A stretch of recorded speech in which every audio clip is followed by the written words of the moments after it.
Bom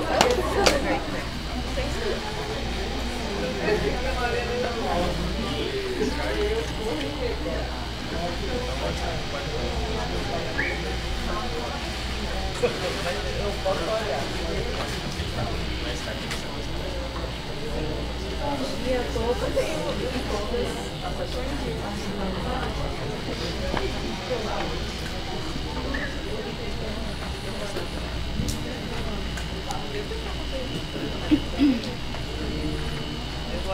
Bom dia. Bom dia. Bom, bem-vindos então ao primeiro fórum de psicopatologia da Unifaz. Essa é uma iniciativa da turma do quarto semestre noturno, mas eu me sinto na obrigação de partilhar com vocês alguns detalhes de por que estamos aqui hoje, o que é que aconteceu para hoje estarmos aqui. Essa história ela tem início no começo desse ano, né, com a primeira turma de psicopatologia que eu peguei na Unifaz, e o processo da gente começar a testar as simulações em sala de aula como metodologia para o ensino da psicopatologia, que é uma disciplina eminentemente descritiva. As turmas que estiveram, né, cursando essa disciplina esse semestre foram extremamente abertas a esse propósito e, enfim, abraçaram a possibilidade de uma outra forma de compreender a psicopatologia.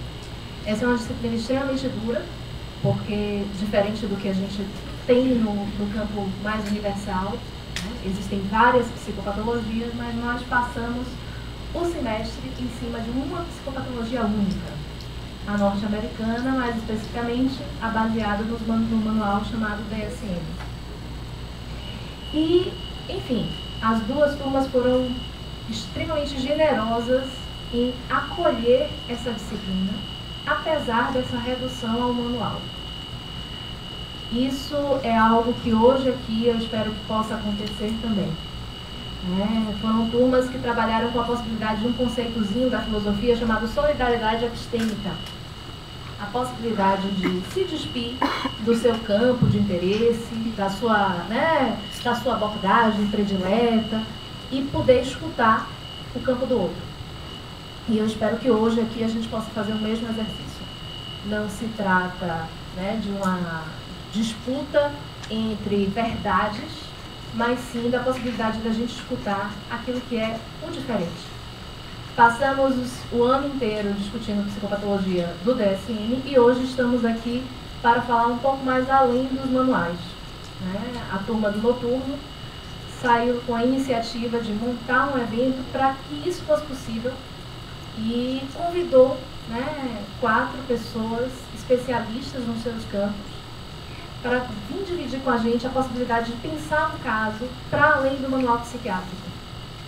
Hoje a gente vai fazer, assimilar do que a gente fez durante todo o semestre, um processo de simulação, e nesse caso aqui o agradecimento se estende a uma outra aluna de um outro momento da graduação, que já está em final de curso, Juliana, que vai conduzir, esse primeiro atendimento.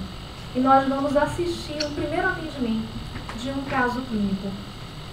Processo de simulação, para aqueles que não têm familiaridade com a metodologia, que não são daqui da universidade, ele é a transposição de um determinado caso, de um determinado cenário, com características bem delimitadas, de forma que a gente possa, de alguma forma, ter um contato com aquela experiência em primeira mão, em um ambiente um pouco mais controlado, sem prejuízos éticos, que seria expor um paciente ou expor um grupo a um processo, de um primeiro contato com um profissional que ainda está muito cedo, muito iniciante em sua formação. Então a gente passou o ano fazendo isso. Passou o ano simulando, lá no laboratório de simulação, com sala de espelho, com a disponibilidade dos colegas em ambos atuarem os casos e conduzirem as primeiras entrevistas. Hoje a gente tem a oportunidade de ver uma condição de uma primeira entrevista com alguém que tem um pouco mais de chão e análise do caso para além do manual psiquiátrico com profissionais que são especialistas. Eu espero que vocês aproveitem essa oportunidade, que façam desse campo aqui hoje um campo de solidariedade epistêmica, né? Que a gente não fique aqui rivalizando teoria, esse não é o objetivo. O objetivo é mesmo que vocês possam escutar cada uma das abordagens. Se abram a essa possibilidade, porque assim como vocês, né? Posso falar da minha experiência como alguém que se formou em psicologia. A gente às vezes se enlaça muito rapidamente com um lugar, com uma determinada teoria, e a gente perde a oportunidade de pensar como é que seria a condução do caso em um outro lugar, em um outro campo. Então hoje vocês vão ter a oportunidade de observar uma supervisão ou uma leitura de caso a partir de um outro campo. Aproveitem-se disso, ao invés de assumirem a posição de rivais, ok? Isso me lembra de uma outra coisa muito especial. A verdade do caso, ela está com o sujeito do caso, ou com a pessoa, ou com o indivíduo, queira como cada um aqui em sua abordagem queira chamar.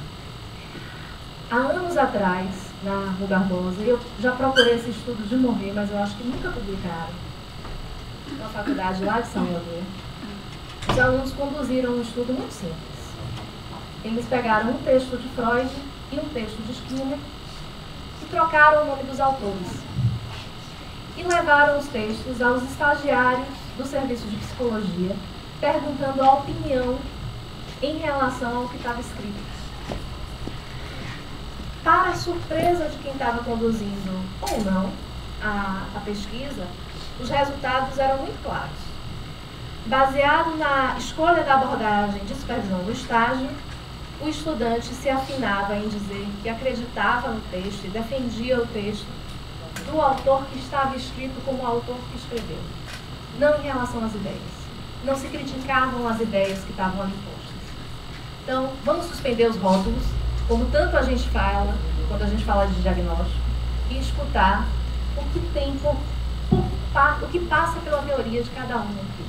Lembrando que a verdade está no caso, no sujeito que nós atendemos, ok? Eu espero que vocês aproveitem a manhã de hoje. Enquanto a gente estiver em simulação, as portas vão ficar fechadas, ninguém sai, ninguém entra, lá Alfred Hitchcock, ok? Peço que vocês desliguem o celular, para não criar luz no ambiente, além das necessárias, não atrapalhar o contexto da simulação, certo? E é isso. Um bom trabalho para todos nós, ok?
Bom dia. Qual o seu nome? Rosa. Oi, Rosa. O que faz aqui nesse espaço? Só uma pergunta. Você é psicóloga da clínica escola, também faz mesmo? Eu acho tão terrível.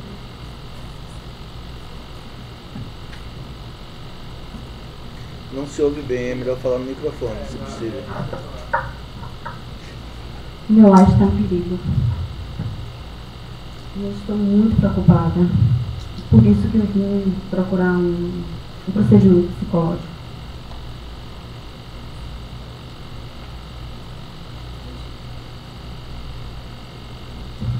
Quem te trouxe aqui nesse espaço? Por isso. Eu não quero perder, sei lá, esse dom precioso que aconteceu na minha vida. Eu tenho uma família maravilhosa.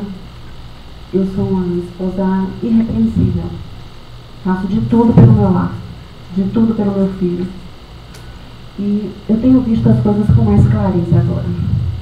Antes eu não, mas agora eu tenho visto as coisas com muita clareza. E meu marido está com um fenômeno no exterior.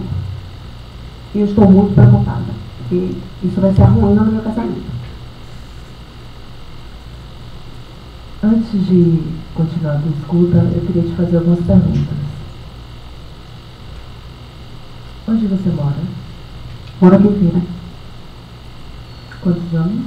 28. Quantos filhos você tem? Tenho um filho. Casada há quanto tempo? 2 anos. Você gostaria de compartilhar algum episódio, algum evento que você acha significante para você trazer aqui nesse espaço hoje? Quando eu vim para aqui, foi para compartilhar justamente isso, o que está acontecendo com o meu lar. Nós morávamos em Amélia Rodrigues. E a gente se conhece há muito tempo. Nossas famílias eram vizinhas e nossos pais sempre diziam, desde pequeno diziam que a gente ia namorar, que a gente ia casar. Acabou que acontecia. E a gente se apaixonou de verdade. Nos apaixonamos muito. E eu conheço, o nome dele é Juliano. Eu conheço o Juliano como a palma da minha mão. Então, o amor da gente é tão grande, era tão grande, que se ele pensasse, eu sabia. Sabe o que ele pensa? Mas eu sei. Se ele pensa, eu sei o que ele pensa. Eu entendo a alma deles. E é por isso que eu tenho certeza que ele está com um fenômeno no exterior.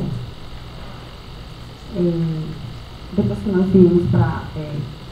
nós começamos a namorar e crescemos juntos e passamos aqui no vestibular aqui em Feira de Santana e viemos para cá. Aqui a gente noivou, passamos 8 anos noivos, mas sempre no maior amor. No maior amor. E nos casamos, já tem 10 anos de casado. Temos nosso filho Joaquim. Hoje Joaquim está com 11 meses. E eu sinto que está tudo muito diferente. Eu sinto que... Eu tenho uma lista de coisas que eu trouxe aqui, só para você entender o que eu estou falando, né?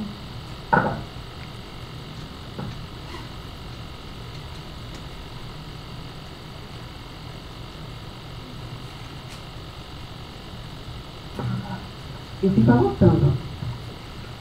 Então, em 5 de março, ele chegou em casa 7 minutos atrasado para o almoço. Eu anotei tudo. Eu não vou ler tudo aqui porque a senhora não tem tempo nem isso. Em 29 de março, ele não veio almoçar porque disse que teria aula de manhã e de tarde. Hoje ele está no doutorado. Inclusive, nós vivemos essa bolsa de doutorado dele. E aí ele disse que teria aula nos 2 turnos e ele não fez. Quando chegou em 25 de abril, ele saiu mais cedo que o habitual. Saiu 13 minutos antes que o habitual. 13 minutos. Eu estou anotando tudo.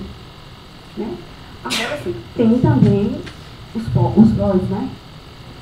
Ele cuida de Joaquim. Aqui é anotar. Em 1º de setembro, ele sai para passear com o Joaquim, agora saiu sozinho, né? Foi para a praça do Joaquim. É um bom pai, em 29 de setembro, ele fez o mingau de Joaquim, e eu anotando tudo. E em 20 dos 10, né, ele lavou as mamadeiras de Joaquim. Agora, com relação a mim, eu não sei. É tudo muito para o filho, muito para os estudos. E com relação a mim, com certeza, é esse fenômeno que ele tem no exterior. Eu tenho certeza. Porque as coisas hoje são muito mais claras para mim. A gente se amava muito. Para você ter noção, a gente bebe no mesmo copo. A gente bebe no mesmo copo. Isso consuma realmente como é o nosso amor.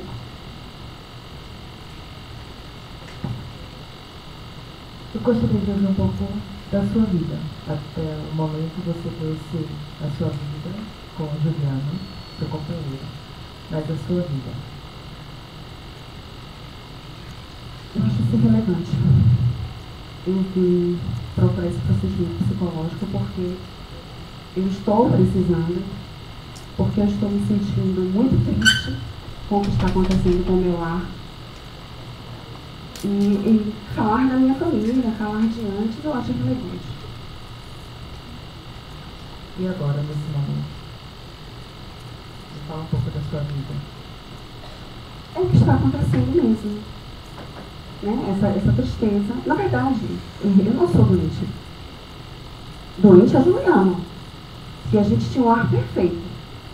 Né? Tudo perfeito, tudo lindo. E ele está acabando com tudo isso. Ele é doente, mas ele não se deu conta disso. Por isso que eu vim. Eu não estou precisando. Quem está precisando é Juliano. Mas eu vim para salvar o casamento da gente.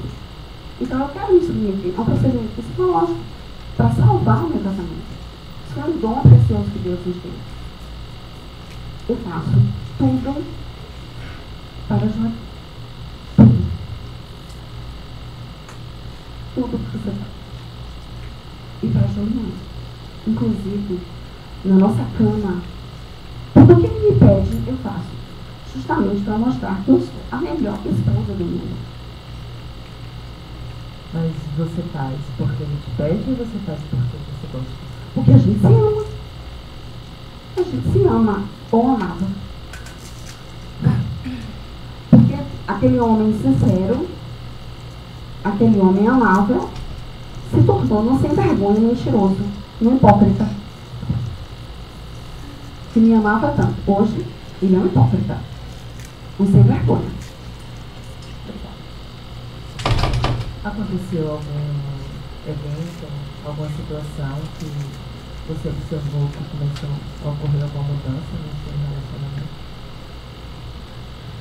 Eu acho que foi quando eu engravidei. Quando eu engravidei, eu senti que Juliano mudou um pouco. Você sabe, o corpo muda, as formas mudam. E ele passou a me olhar de uma forma que não era antes. Ele me achava uma rainha, uma princesa.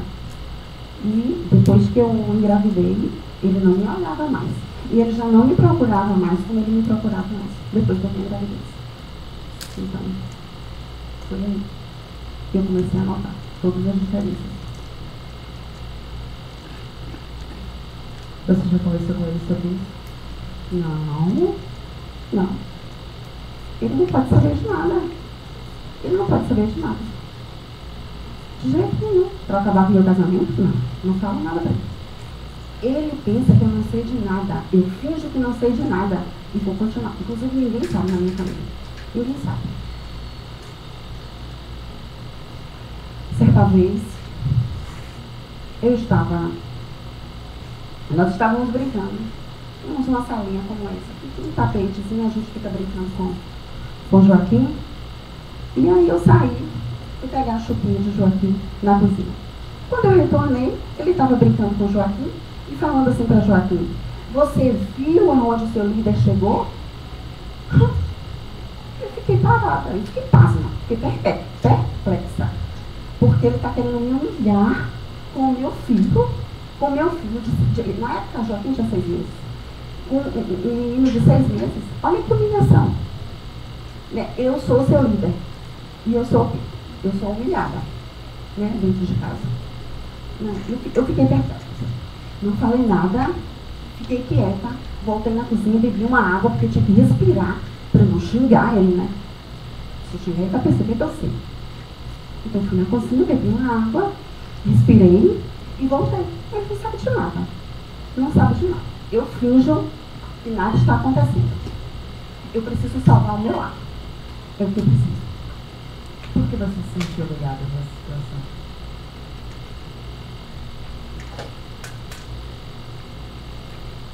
Na verdade, há um tempo atrás,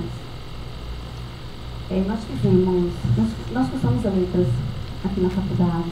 Nós fizemos especialização, tudo junto. Nós fizemos especialização.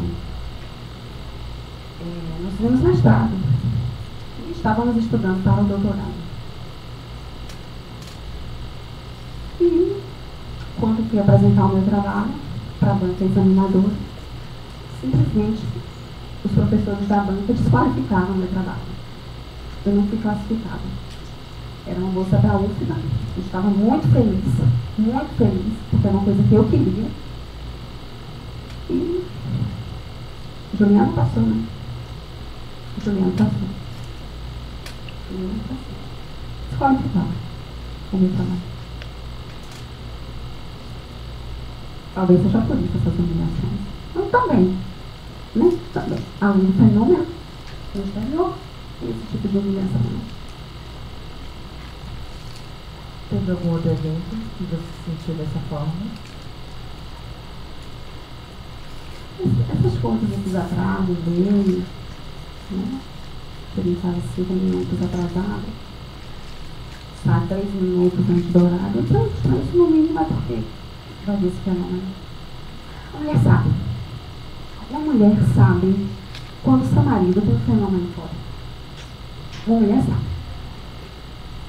E eu sei. Mas eu não vou precisar dizer que eu não sei.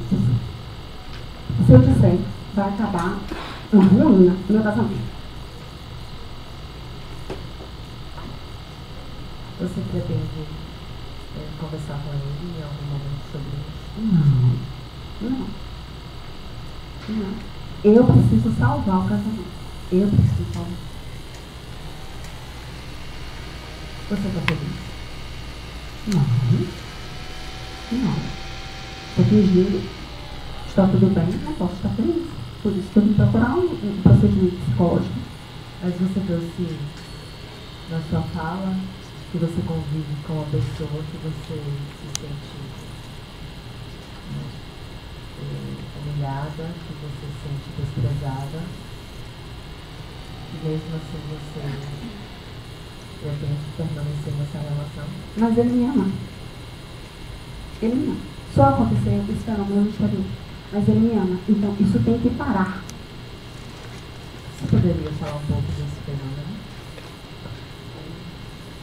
É isso. A mulher sabe, né? Lá fora. É uma coisa que não é dentro de casa. Entendeu? É algo lá fora. Fora do nosso casamento. Fora da nossa casa. Fora do nosso amor. É isso. Como você está lidando com todas essas emoções? Dessa forma. Fingindo o tempo inteiro. Continuo sendo aquela esposa irrepreensível. Ninguém tem o que falar de mim. Cuido de Joaquim, cuido de casa. Enquanto ele está com o fenômeno do exterior, eu estou balançando o Joaquim, cuidando do Joaquim. Dando mamadeira, dando chupeta, menino chorando no meu colo e ele com o fenômeno no exterior. Então eu preciso salvar meu lar. Meu lar é precioso. E você como mulher, nessa relação? Eu faço tudo que ele quer. Eu faço tudo que ele quer. A minha preocupação é o meu casamento. É a minha família. Essa é a minha preocupação.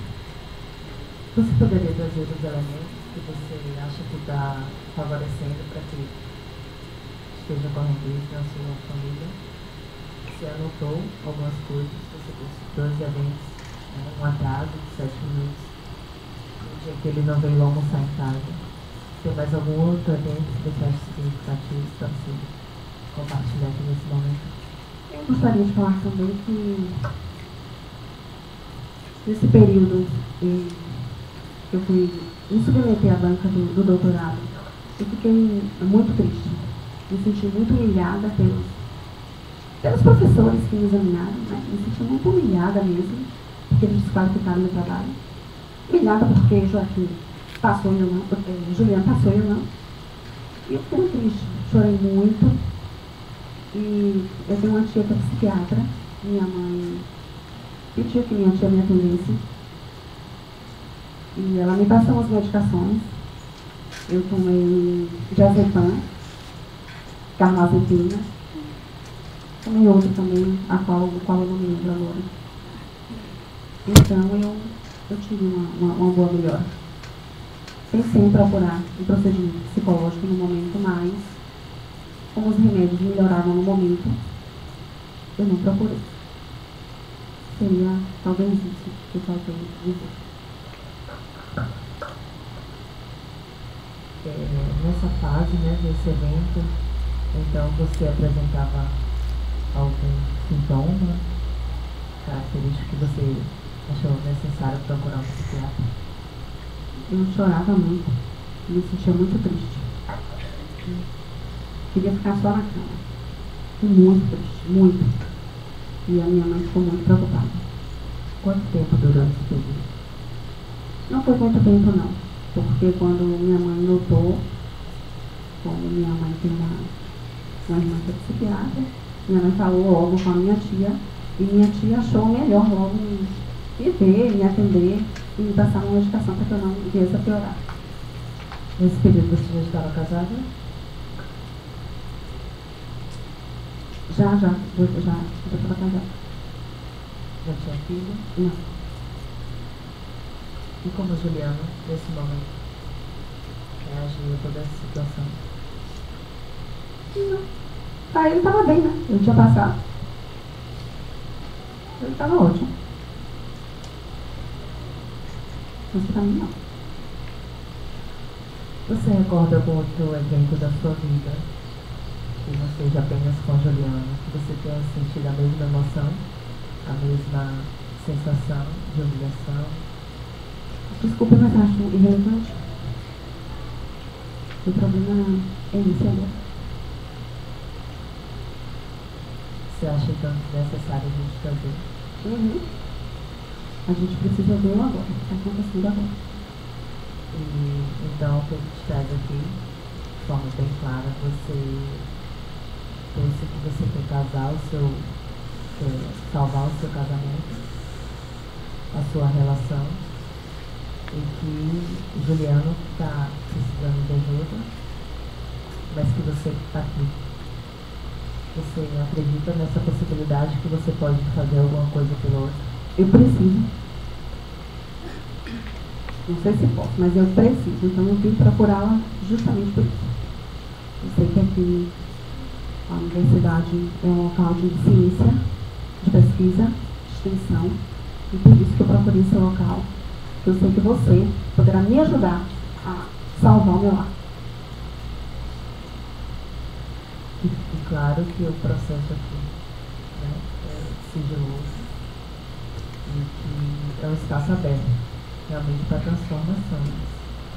Mas a gente precisa dar continuidade, né, a esse trabalho e observar juntas, né, quais as possibilidades para você lidar com todas essas questões.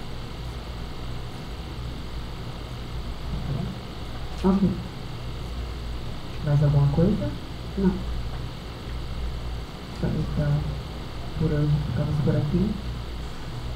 E até a próxima semana. Combinado? Ok, combinado. Obrigada.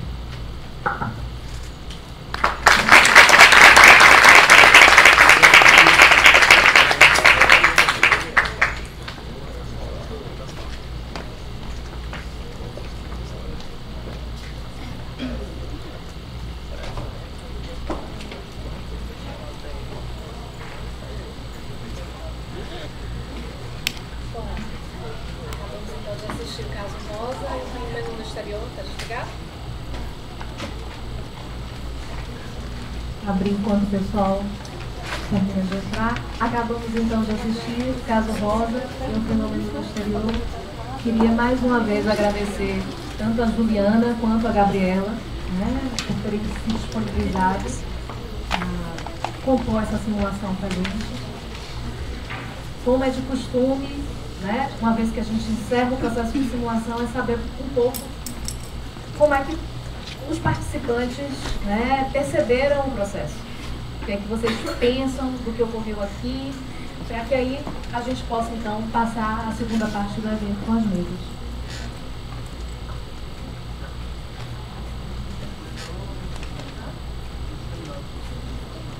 Vou passar primeiro para a Juliana, se você quiser dizer como é que você se sentiu na condução, quais foram os entraves. E aí a gente pode...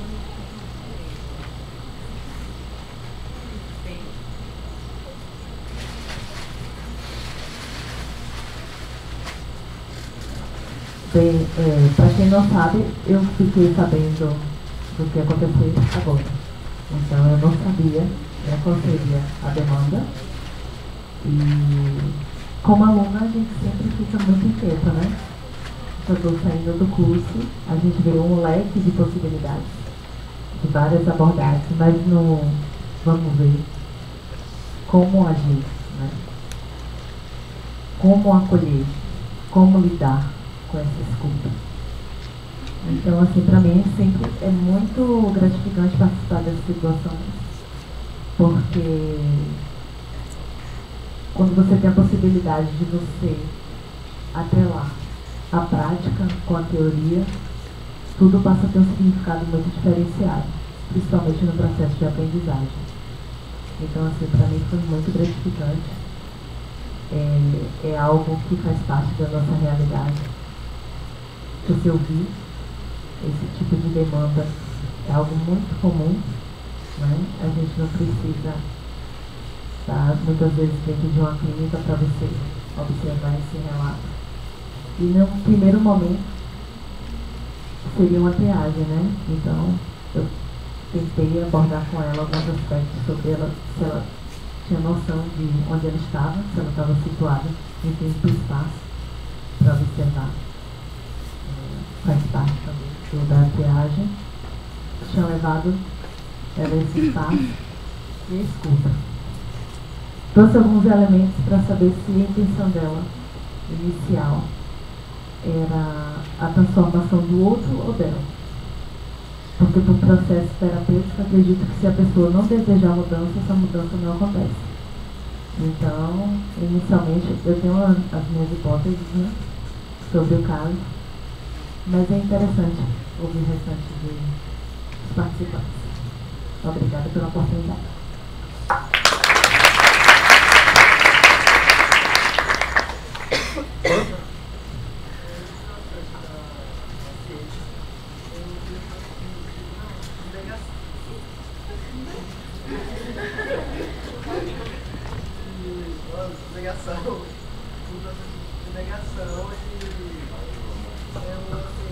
Eu sei que complicar esse caso é psicóloga, mas eu tentaria primeiramente entender as perguntas para compreender o passado dela. Então, aí vai a condução. A gente tem aqui hoje um momento de triagem, como a Juliana bem colocou. Né? O núcleo de psicologia, ele inclui um roteirinho que normalmente, né, os estagiários têm de seguir justamente para poder puxar na anamnese. Agora, uma triagem, ou uma primeira entrevista, ou uma segunda entrevista, ela pode ser estendida. Então, às vezes, numa primeira sessão, a gente não entra em contato com todos os conteúdos. É na segunda semana, é na terceira semana, é na quarta semana, na quinta semana. E a depender da forma como a gente conduza, pressionando o sujeito, etc., pode acontecer de não retornar ou não voltar. Então, o cuidado na condução é mesmo delicado nesse sentido. Mas, assim, entendo a necessidade de compreender um pouco mais, né? De ter um pouco mais de elementos para poder trabalhar. E nisso, as supervisões vão sinalizando, olha, ainda não dá para entrar no processo de atendimento com clareza, mas, como ela mesma disse, talvez dá para a gente começar a pensar quais são as hipóteses, né, para orientar, inclusive, as próximas entrevistas, né, nesse sentido.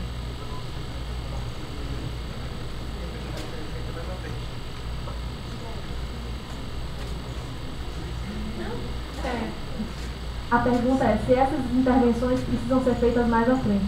Sim, talvez sim. Né? E aí isso vai muito de quem está conduzindo ali. A gente hoje observou a condução que Juliana conseguiu fazer com Rosa. Às vezes é uma pessoa que decide por uma condução de uma outra maneira. Isso vai depender do estilo de quem atende, vai depender da abordagem de quem atende. Então é muito singular, muito delicado. De novo, nós vamos atrás de uma verdade. Mas, por hora, vale a cautela. Quando a gente não sabe ao certo quem é que está na nossa frente, como essa pessoa reage, a gente vai com cuidado pelas beiradas até poder, né, formular a coisa de uma maneira mais delicada. Eu vou aproveitar essa deixa e como isso muda tanto de abordagem para abordagem para a gente abrir para o segundo momento, então. Ok?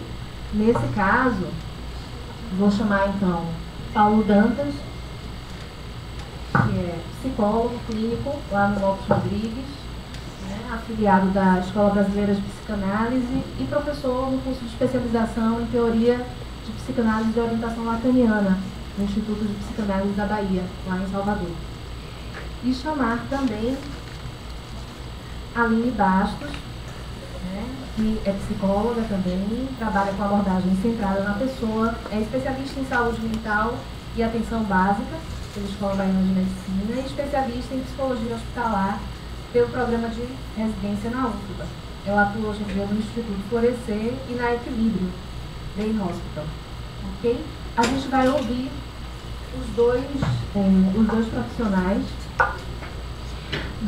Cada um vai ter 20 minutos para expor suas opiniões, como eles pensam o caso. E aí vamos abrir para perguntas, ok? De novo, a ideia é que vocês possam escutar cada abordagem em separado, certo? Vamos lá.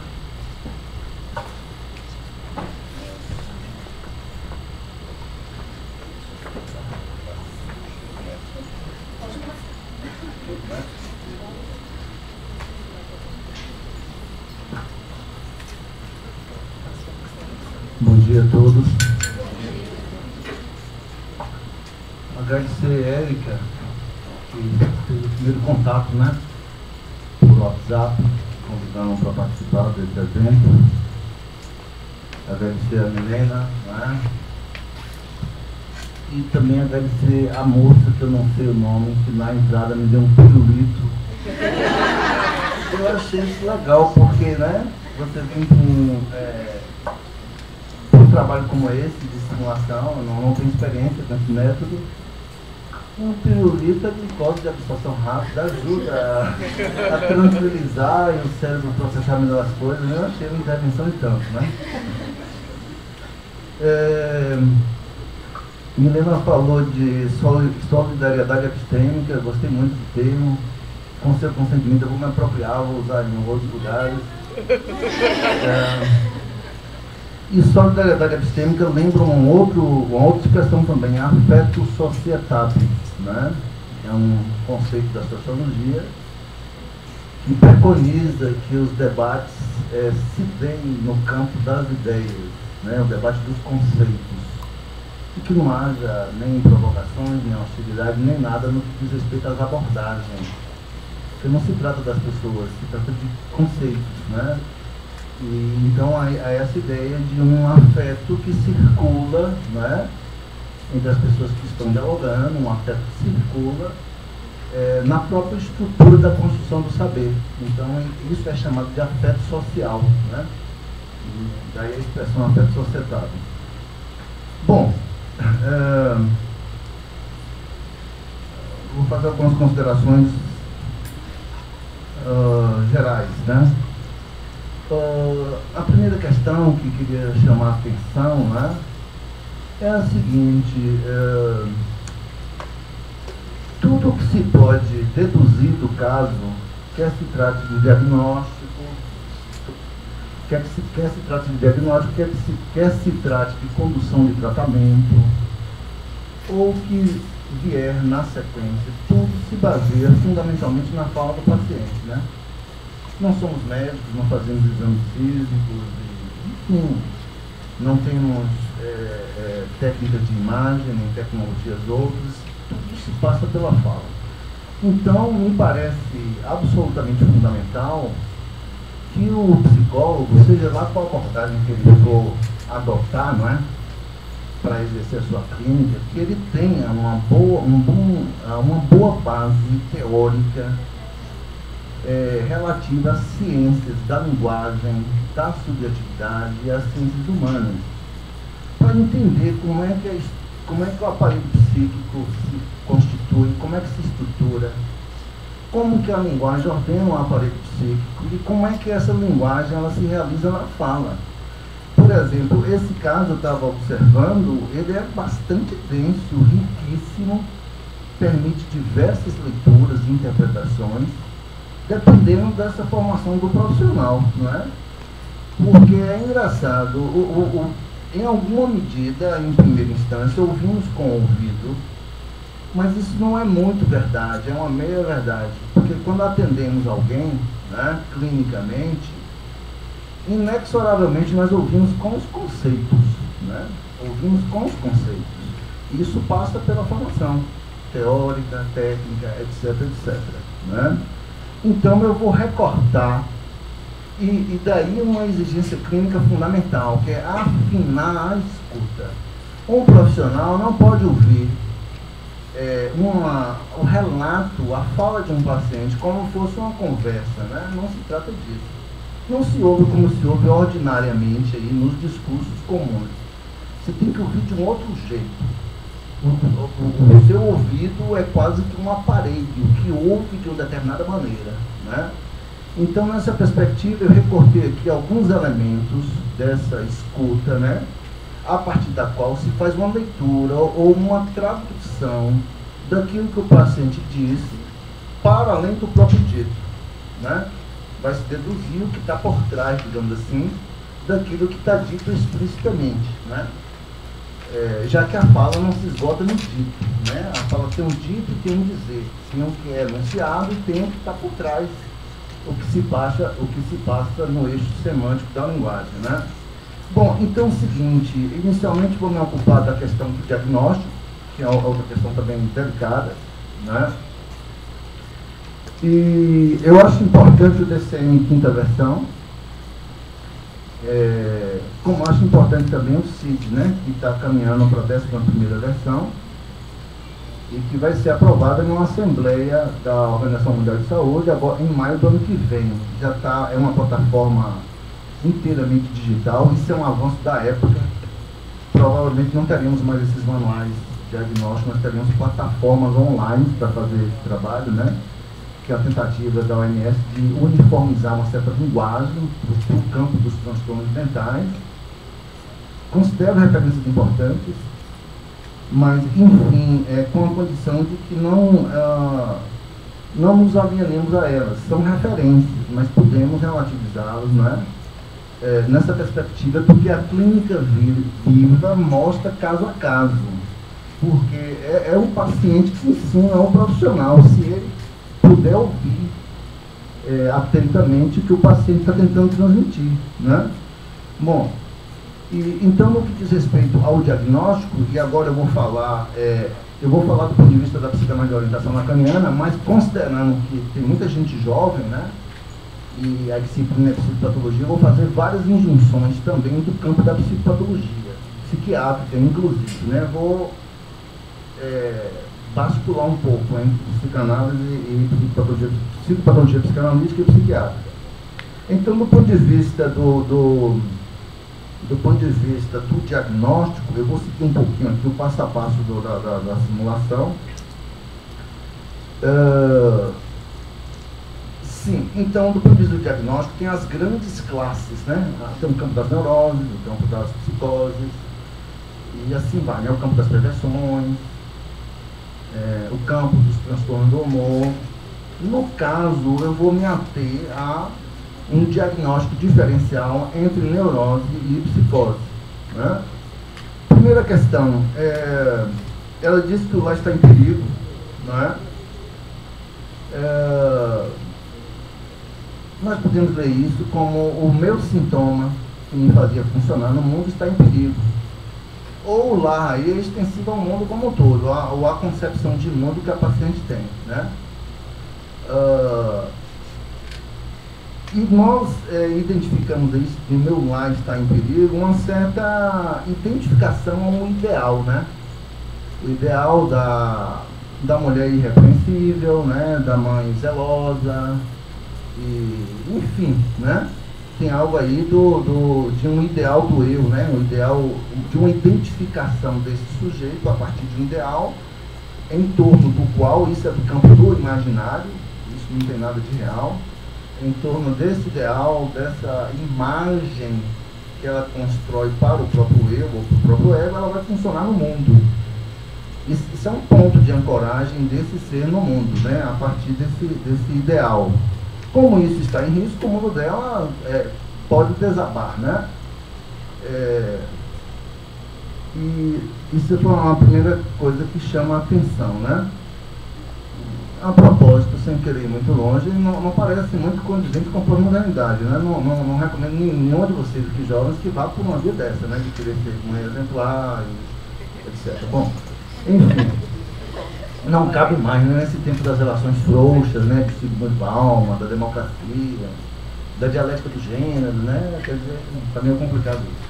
Bom, seja lá como for, ela chega com um dado interessante, quer dizer que ela não é doente, o problema não está nela, o problema está no marido, né?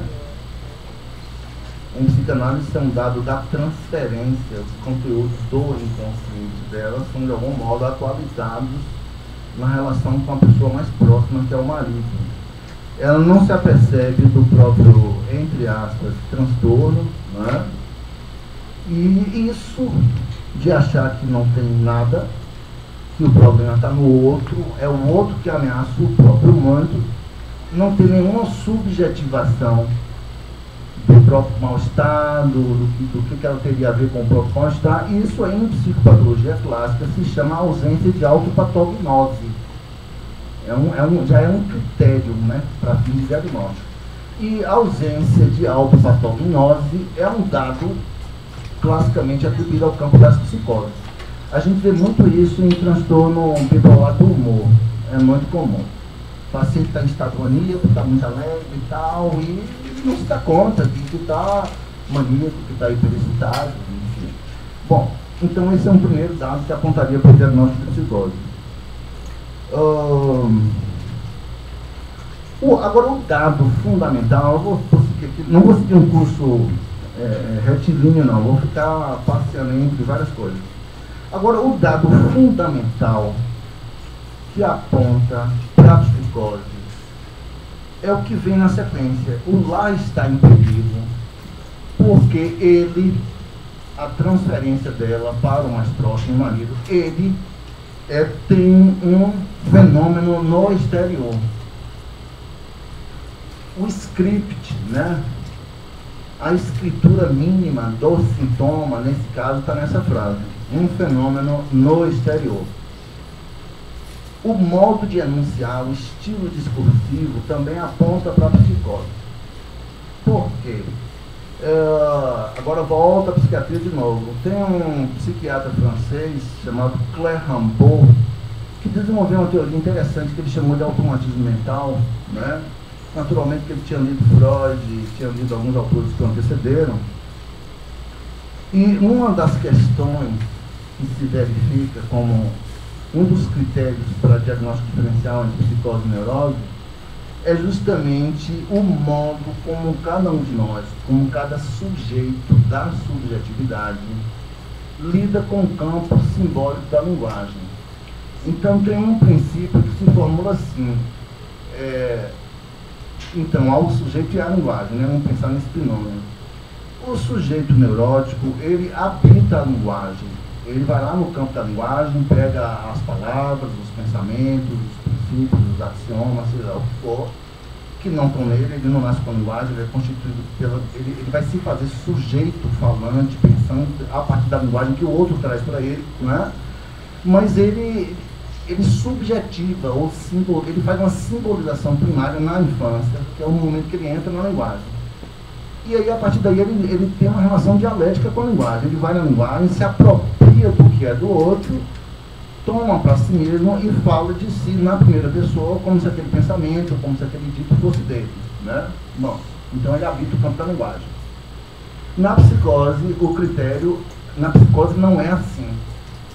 a criança pequena, nesse tempo, na primeira infância, que ele vai ele vai se introduzir no campo da linguagem, vai se tornar um ser falante, um sujeito de linguagem. Acontece um fenômeno que eu não vou poder desenvolver aqui, que Lacan chama de forclusão do fenômeno do pai. Ele não subjetiva bem a linguagem com um outro e com uma lei simbólicas. Então, o que acontece por consequência desse, digamos,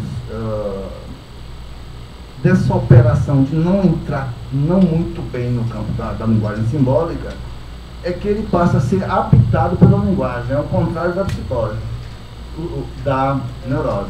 Se o sujeito neurótico habita a linguagem, o sujeito psicótico ele é habitado pela linguagem. Isso quer dizer que na psicose as palavras funcionam por si mesmas e invadem a esfera do eu ou atingem o sujeito. Isso quer dizer que a linguagem funciona por automatismo. Daí o conceito de Claire Rambaud de automatismo mental, né? Algo vem de fora e atinge o sujeito. Então é engraçado, porque ela fala de fenômeno exterior. E o Claire Rambaud chama de fenômeno elementar da psicose. Esse é o fenômeno elementar dessa psicose.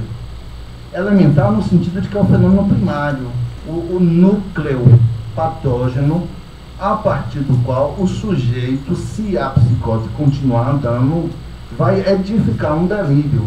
Né? Vai edificar um delírio a partir desse axioma, fenômeno exterior, e aí, enfim, vai transformar-se numa psicose propriamente declarada, com alucinações, delírios, etc, etc. Né? Isso é interessante porque, como ela diz fenômeno é quase que dizer enigma, é um fenômeno. Ela dá muitas voltas, fala muitas coisas, acusa o marido de hipócrita, isso, aquilo, outro, mas em nenhum momento ela lança qualquer luz, ela desenvolve qualquer dialética significante, ela não produz um discurso dialetizado que permita dizer algo substancial sobre esse fenômeno. O fenômeno permanece desde sempre como um enigma.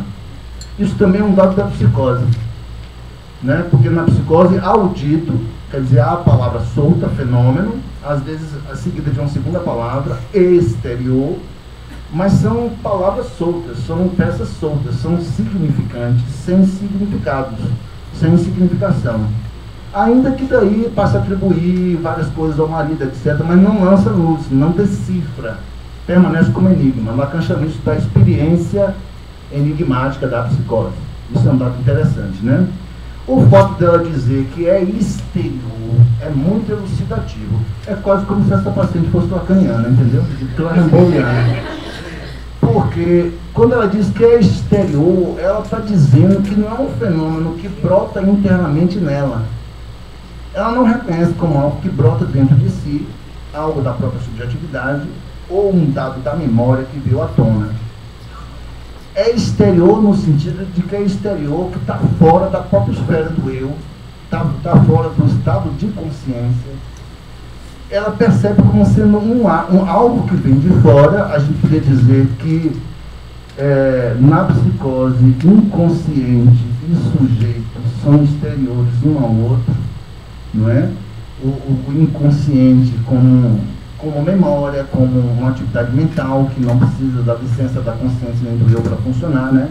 Uma atividade psíquica autonômica. Na psicose, esse inconsciente, como eu expliquei antes, ele funciona como automatismo mental. Então, o sujeito psicótico, o que seria um traço de memória ou um pensamento que poderia ser tomado como próprio, o sujeito psicótico ele não reconhece como tal. Ele reconhece como vindo de fora da apreensão dele, fora do eu, fora do estado de consciência, e se vem de fora e, por consequente, não é dele, a ausência de autopatognose é do outro. Então ela vai atribuir ao outro, que no caso o outro mais próximo dela, né, é o marido. O fenômeno exterior não é meu, é do outro. E ela não explica o que é esse fenômeno exterior. Então essa relação de exterioridade, já que o psicótico é habitado pela linguagem, como se a linguagem fosse uma espécie de parasita, né, que habita o sujeito, né, é um critério também bastante característico da psicose. E aí tem um outro dado interessantíssimo que está na psicopatologia, todo mundo sabe, o dado da certeza, né? O delírio psicótico está fundado na certeza. Isso é inamovível, não se debate, não tem como dialogar com o psicótico sobre uma certeza. Porque ela tem um fundamento, ela se fundamenta no encontro com o real. O real não é a realidade compartilhada, não é a realidade exterior. O real é o real do que ela experimenta no corpo, como excitação, como gozo, às vezes com um pensamento intrusivo, mas que ela não reconhece como dela, entendeu? A partir daí, ela edifica o delírio como uma formação secundária, ou passa a constituir outros sintomas também com formação secundária. Isso se baseia numa certeza inamovível. Os psiquiatras sempre souberam disso, desde os primórdios da psiquiatria. Na neurose não é assim. O neurótico ele pode ter dúvida. A neurose está fundada na dúvida, está fundada numa divisão subjetiva do sujeito. Se ela fosse histérica, o discurso dela não seria esse da certeza. Eu tenho certeza, há um fenômeno exterior. Ele é um hipócrita, eu tenho certeza. E mais do que a certeza, ela tem uma certeza sobre um saber, que ninguém mais sabe, só ela própria, e ela não partilha com ninguém. Não é?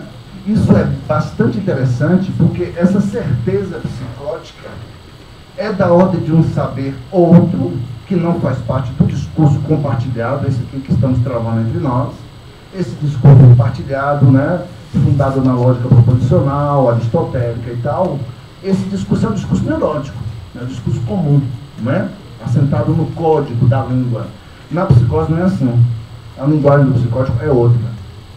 É um discurso com a outra linguagem, que tem um fundamento que eu também não posso explicar agora, que Lacan chama de a língua, mas enfim, não vai dar para avançar nisso. Mas é um discurso pautado na certeza sobre um acontecimento, nesse caso o fenômeno exterior, que não pode ser comunicado ao outro. Se funda na certeza, mas não é dialetizado com as palavras, não pode ser falado. Existe um exemplo muito interessante, que é o de Jonas, que foi um psicótico genial, né? Não sei se vocês lembram, um matemático americano, do filme Uma Mente Brilhante, né? E ganhou o prêmio Nobel, etc. Ele era um psicótico genial, né? Chamado Psicose Extraordinária. E ele dizia sobre essa experiência enigmática da psicose o seguinte, que ele tinha uma certeza e um saber sobre as coisas do mundo, que era um saber difícil de transmitir, porque ele não encontrava interlocutores na Terra, né? Era quase que ele se sentia quase que como um profeta destinado a transmitir uma profecia para o mundo, e ele não conseguia traduzir a verdade intimista, né? E o fundamento real dessa profecia, porque os outros não poderiam entendê-lo, né? E isso também os psiquiatras em todas as épocas sabem, chamam isso uma característica do delírio psicótico. Ele é solipsístico, ele é da ordem do inefável, ele não é transmissível, ele não é traduzível em linguagem comum. Quando o sujeito psicótico tenta transmitir essa experiência intimista da sua loucura, ele o faz, entre aspas, delirantemente. Para nós, porque nós tentamos escutar o psicótico a partir da nossa estrutura neurótica. Então o que ele fala não faz sentido para a gente, ou não tem lógica, ou não fala coisa com coisa, porque nós não entendemos a linguagem dele. Né? E aí dizemos, bom, está delirando, está fora da realidade. Mais ou menos, não é bem assim, é uma questão de que é uma outra linguagem que não estamos aparelhados para, né? Esse fenômeno, ele é um fenômeno, esse do exterior, fenômeno exterior, é um fenômeno que diz da verdade intimista desse sujeito, embora ele não saiba. É uma verdade íntima e ao mesmo tempo estranha, enigmática, incompreensível para si mesma.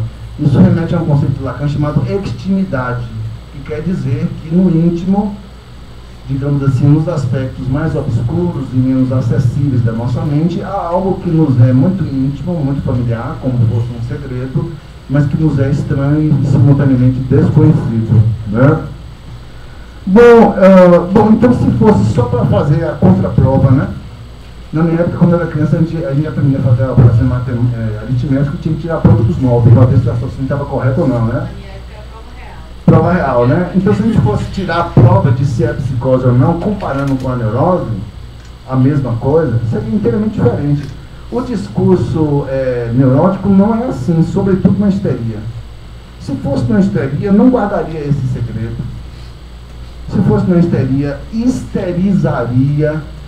Então, ia fazer o maior estardalhaço, ia procurar saber, investigar, prontamente viria na fantasia da histérica a presença da outra, né? Se ele é um hipócrita, se ele está traindo, é porque tem outra. E ela iria criar viria à tona toda uma sintomatologia dela relativamente a essa outra. Ela iria se perguntar o que essa outra tem que eu não tenho, por que ele precisou procurar outra, será que eu não sou boa de cama o bastante? Eu faço tudo que ele me impede, como ela falou, eu faço tudo que ele me impede. Então, será que eu não presto como mulher para ele? Viria uma série de questões relativas ao próprio ser da mulher, que também é bastante delicado para uma mulher portadora de histeria, né? Ela devia se interrogar sobre o seu próprio ser feminino, como é ser uma mulher, o que é ser uma mulher, o que é o gozo feminino, o que é o gozo masculino, tomaria uma outra direção discursiva, bem mais dialetizada, né? E bem mais fantasmatizada do ponto de vista da fantasia, que levaria um discurso estilisticamente bem diferente dele.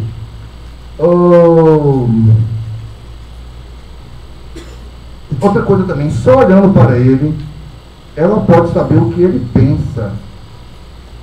O que ele pensa, né? É uma prova incontestável que tomar água no mesmo copo significa que ela pode saber o que se passa com ele. Isso é um fenômeno também típico da psicose, que é chamado transitivismo imaginário. Né? Ela tem uma identificação imaginária tão grande com ele que o eu dela é o eu dele e o eu dele é o eu dela. Como se fosse possível esses dois eus se comunicarem instantaneamente. Como se ela pudesse captar o que passa com ele, entende? Então é um jogo de espelho, é uma dinâmica especular, não é? Isso é da ordem do imaginário, né?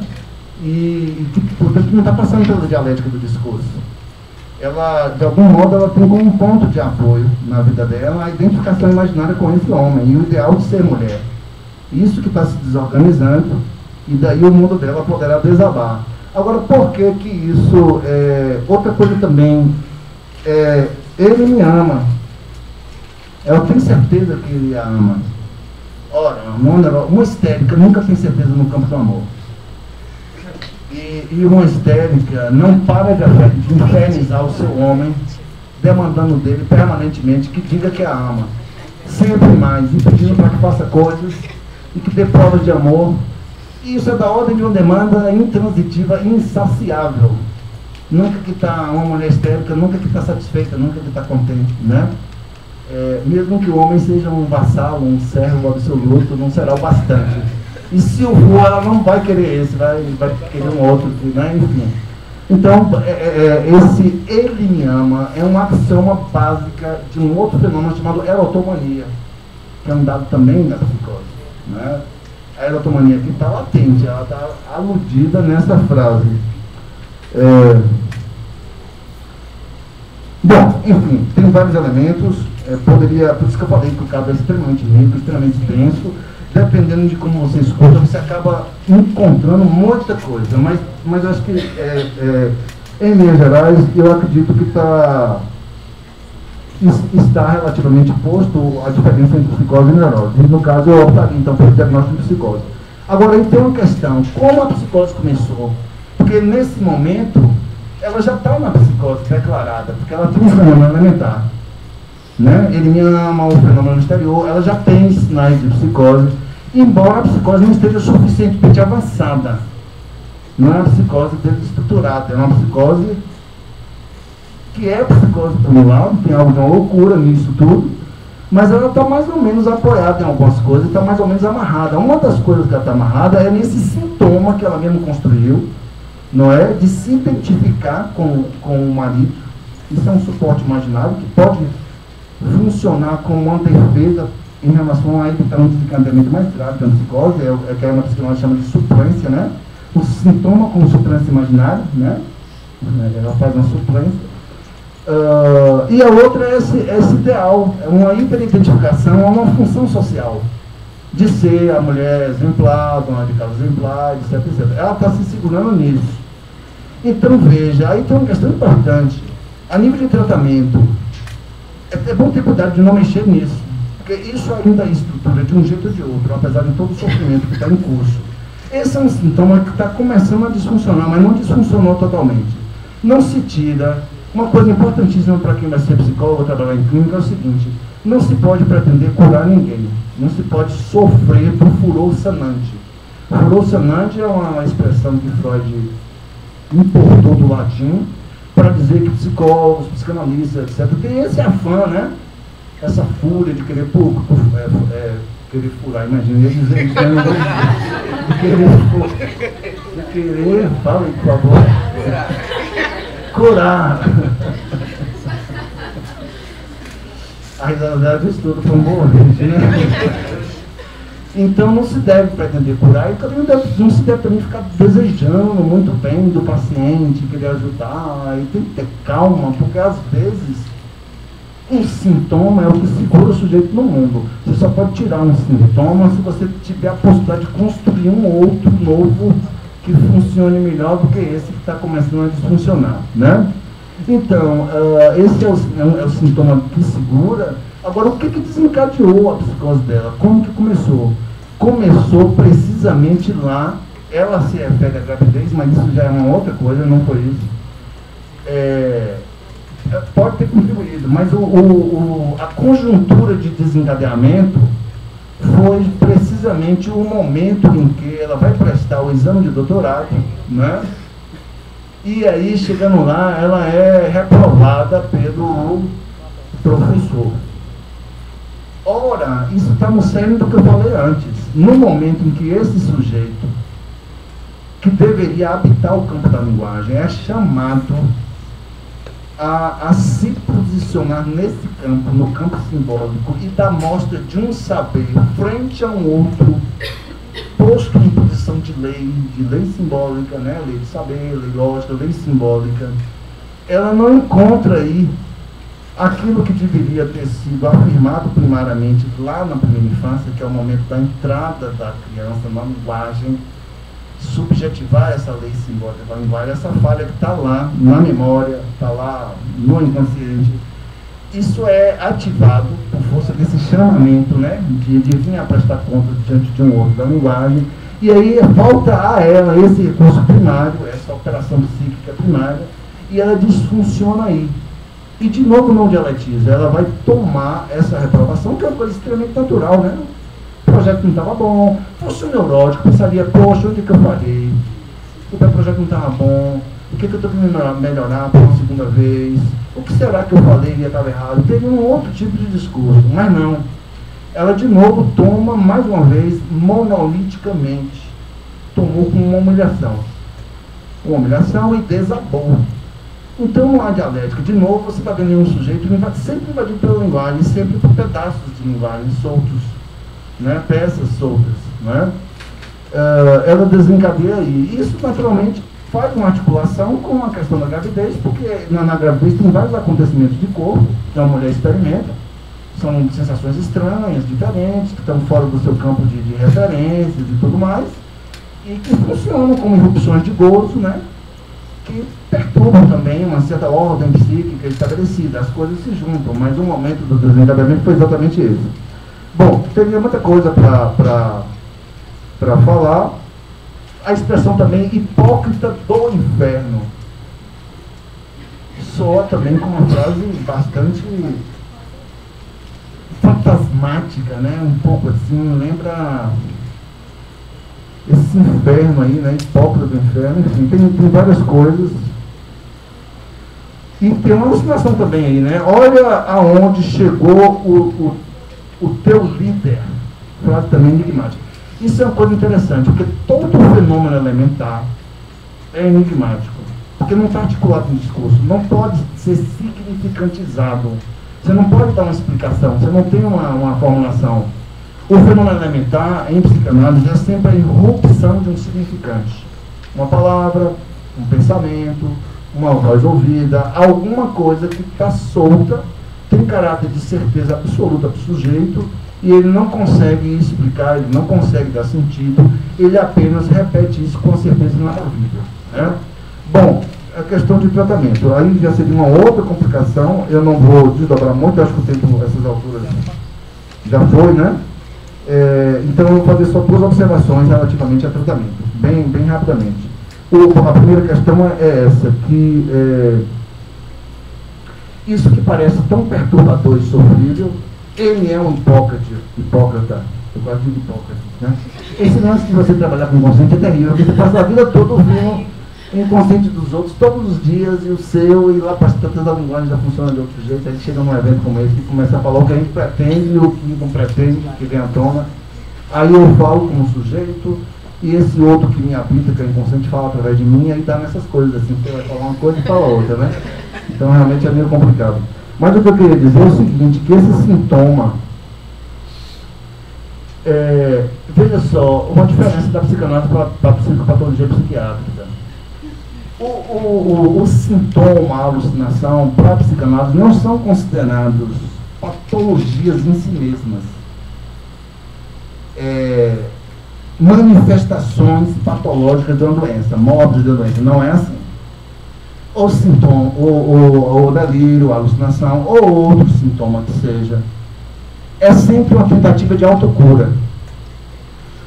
É uma resposta do sujeito em relação a alguma outra coisa que o perturba, que ele não sabe o que é e que ele não tem muito como se haver. Ele acaba se havendo assim. Ou aquele conteúdo que deveria brotar de dentro, ele atribui a um outro, como essa moça fez, e aí diz que veio de fora e se defende dessa forma, que seria alucinação, o significado de retorno não real, ou delírio, porque o que é o delírio? É uma pessoa falando sobre alguma coisa. Então o delírio, por princípio, é um discurso organizado, é um discurso articulado, que tem uma lógica própria, que não é a nossa. Entende? Então isso é uma coisa importante. Então há que tomar os sintomas psicóticos a sério, como uma tentativa de autocura para o sujeito, que às vezes tem delírios que podem funcionar e tem outros que podem não funcionar. Então, na direção de cura, há que tentar ouvir qual é o delírio que está fazendo função de sintoma para fins de estabilização de uma psicose que não deve desencadear, e quais são os sintomas que não fazem. Por exemplo, um delírio de perseguição é um delírio que vai levar o sujeito ao desastre, então esse não é um bom delírio. Mas se alguém tem algum delírio, por exemplo, que tem alguma missão no mundo, né, que abraça alguma religião, ou alguma ONG, alguma instituição filantrópica, e se sente, né? E mesmo que ele esteja apoiado no delírio, não importa, tem função social, orienta o sujeito na vida, então não, entende? Então, não se deve tentar curar. Agora, veja, esse delírio dela, ele é hipócrita, ele me engana. Ouviu dizer para a criança tal coisa, ele a humilha. Isso aí, se não tratar corretamente, vai virar delírio de perseguição, depois, na sequência. Então, o lance é o seguinte, um procedimento analítico não é extinguir o delírio, aboli-lo. É tentar dar a ele uma função apaziguadora para o sujeito, ou tentar introduzi-lo em alguma relação com o outro social. Dar uma função, uma utilidade ao delírio. Essa é uma intervenção técnica, dessa direção. Outra intervenção técnica é não deixar que o delírio se expanda tanto. Se o delírio puder ficar localizado, como é nesse caso, nesse rapaz, que é o marido, como um fenômeno estranho que ela guarda para si, não faz mal de estardalhaço, buscar o psicoterapêutico e vai levando, tudo bem, é um delírio localizado, não se expandiu, né? É uma outra questão. Agora, tem uma terceira questão, que é o seguinte, como esse sintoma está disfuncionando, tem um trabalho de Eric Laurent chamado A Interpretação Ordinária, que fala de uma técnica nova para intervir na psicose.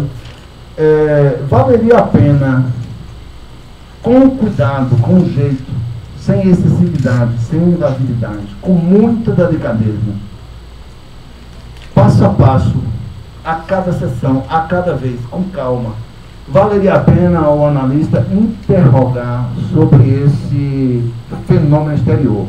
O núcleo delirante dela está nisso aí. Ela precisa dar conta disso. E interrogar um pouco, não só para tentar, não é tanto abalar a certeza psicótica, mas abalar a certeza delirante, que são coisas diferentes, né? Mas para permitir que nessa relação de transferência que ela faz com o analista, ela possa desdobrar ou edificar algum discurso novo sobre esse axioma inamovível, monolítico, petrificado, absoluto. Há que tentar relativizar isso de algum jeito. E aí, nessa conexão, de pedir ela para falar sobre esse real, que ela neologicamente, fenômeno exterior é um neologismo psicótico, outro indicador também de psicose, é um neologismo. Então ela teria que transformar esse neologismo em linguagem articulada, em discurso articulado. Interrogar sobre isso seria pedir para que ao lado dessas duas palavrinhas, fenomenamentar, pudesse surgir mais uma outra mais, de modo que ela pudesse elegir um discurso que desse um abrandamento a esse fenômeno. E com isso ela estaria tentando fazer uma articulação entre o simbólico, que é a linguagem falada, e esse enigmático fenômeno real que ela apenas nomeia neologicamente. Isso em psicanálise seria grampear significante e gozo. Articular o registro articular o registro do simbólico com o registro do real. Que hoje se trata a psicose um pouco assim, né? Tentar fazer um grampeamento direto entre simbólico e real naquele ponto de irrupção de gozo que perturba o sujeito, né? É difícil explicar essas coisas, eu estou tentando traduzir numa linguagem acessível. Enfim, teria uma série de considerações a fazer relativamente ao tratamento, não é? E, bom, alguma coisa está me dizendo, eu não sei se isso que está acontecendo comigo agora é um fenômeno psicótico neurótico, mas alguma coisa está me dizendo que está na hora de parar, então eu vou seguir a fala aqui. Obrigado.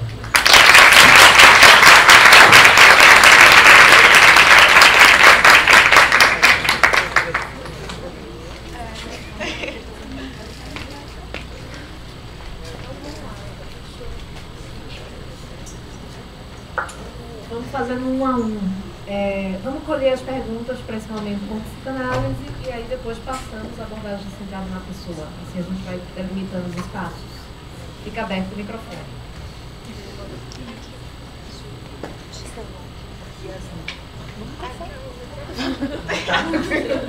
Yasmin, uma dúvida você fez que eu achei bem interessante, a prova dos 9 entre psicose e histeria. Quando começou a falar no início, eu pensei em neurose obsessiva. Então, como descartar, ir para, além, né, uma outra prova dos 9 entre psicose e neurose obsessiva?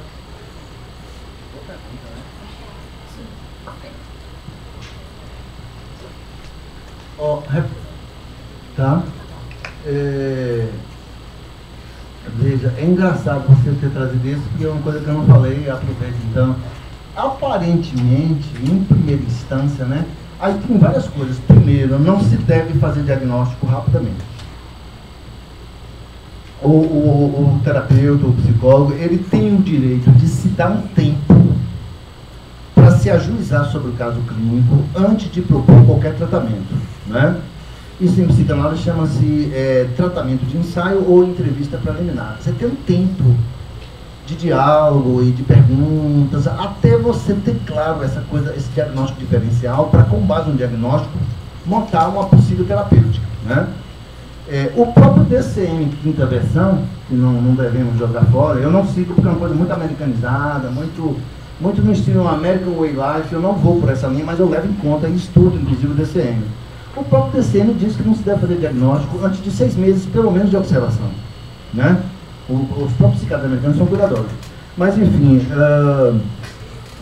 numa primeira instância, parece uma neurose, ou histérica ou obsessiva, porque aparentemente está queixando do marido, está acusando o marido de ser traidor e tal, né? E parece um discurso de vítima, que a pessoa não tem nada a ver, que a culpa toda está no outro, então o grande vilão da história parece um discurso realmente neurótico, não é? E tem uma coisa, mas não é, porque tem elementos aí que apontam para uma outra coisa também muito conhecida em psicopatologia clássica, que é o delírio de ciúme. O neurótico não tem delírio de ciúme, o neurótico tem fantasias de ciúme, quer seja obsessiva ou quer seja histérica. E ele sempre corre atrás dos dados supostamente de realidade para tirar as provas do 9. E hoje todo mundo vai em cima logo do Facebook, do WhatsApp, etc, etc. Busca os meios de confirmar isso que suspeita. Se busca confirmar é porque há dúvida, não há certeza. Nesse caso não há certeza. E a certeza é dada não por um ato de reflexão. A certeza é dada por um fenômeno elementar.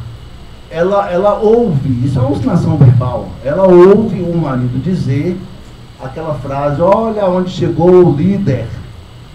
Então, é a partir disso que ela ouve um fenômeno intrusivo do inconsciente que a interpela e que ela não reconhece como tal, como sendo dela, algo que vem de fora dela, um fenômeno fora dela que a interpela e a perpassa. Então, a partir daí, porque ela teve essa vivência subjetiva desse fenômeno, ela tem certeza de que isso é uma humilhação, e isso está confirmando a traição, né? Então, nesse caso, a traição aí, o hipócrita e tal, já é um fenômeno psicótico secundário a uma alucinação primária. E aí está fundada na certeza. A neurose, seja ela de que ordem for, ela está fundada na dúvida. O neurótico é aquela pessoa que sofre porque tem conflitos psíquicos, que produzem sintomas, e porque sente angústia e ansiedade, e tem medo, e tem pânico, e recorre o tempo todo um ao outro para que o outro acolha, que dê a resposta. Outra coisa também interessante, que mostra a diferença. Então, a neurose tem dúvida, a psicose tem certeza. A outra coisa é o modo de chegada. Ela chegou, não foi demandando um saber ao terapeuta. Ela veio buscando um procedimento psicológico. Eu não sei se foi psicológico, um procedimento. Esse procedimento também é na ordem de uma certeza. Na neurose não é assim. O paciente, quando chega nas primeiras entrevistas, ele chega com a queixa, chega com sofrimento, e ele faz perguntas do tipo: o senhor já atendeu algum paciente que tinha alguma coisa parecida com essa? O senhor já atendeu um paciente que já foi traído? O senhor atende casal? O senhor sabe, né? O senhor vai me dizer o que é isso que eu estou sentindo? Quer dizer, o neurótico, ele tem uma tendência que é própria da transferência neurótica, não é? Transferência aí como atualização do inconsciente, né, dirigida ao analista. O paciente neurótico, ele supõe um saber no profissional. Ele busca o profissional dizendo: olha, eu recebi ótimas referências do senhor, eu lhe procurei porque uma amiga minha que estava com um problema, que o marido se tratou e hoje está bem, então o senhor vai saber dizer o que eu estou sentindo. Ele não traz o saber, ele não guarda o saber dentro de si. Ele tem uma pergunta que é feita na forma de uma demanda dirigida ao analista, pedindo uma significação ao analista para o sofrimento dele. Entende? Na psicose não é assim. A psicose não demanda um saber, nem a psicóloga, nem o psicanalista, nem ninguém. O psicótico vai em busca de um espaço em que ele possa dar testemunho disso, que ele tem uma linguagem própria para falar, ou então ele vai em busca de um procedimento. Sabe lá que diabo é esse, um procedimento, né? Ele vai em busca de um procedimento que também já é feito do próprio pensar psicótico dele, né? Então, não é neurose obsessiva, porque a neurose obsessiva, embora a neurose obsessiva, o pensamento, o que é a obsessão, é um retorno repetitivo de um pensamento. Ele me trai. Vamos supor, se fosse neurose obsessiva. Ele me trai. Como eu vou saber que ele me trai? Porque ele chegou tal dia atrasado, porque não sei o que, não sei o que. E essa obsessão, que é esse pensamento fixo, repetitivo, ele se faz acompanhar de uma ruminação mental.